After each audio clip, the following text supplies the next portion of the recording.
In the Times Explorer, you can group issues based on column type. To group issues in a column, click the group icon next to the column. In this video, we will group our issues by the project column. After you create a group, you will see the total number of work logs and the total log time for all the grouped issues.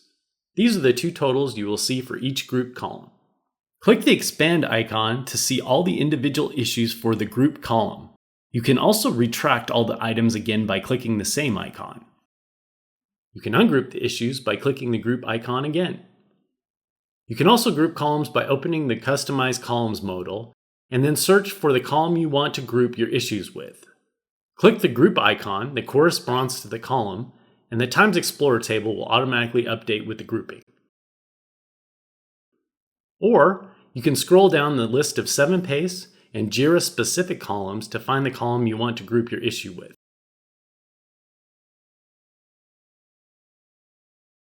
The grouping feature provides you with a filtered snapshot of your data and customizable views to help you manage and analyze your work logs.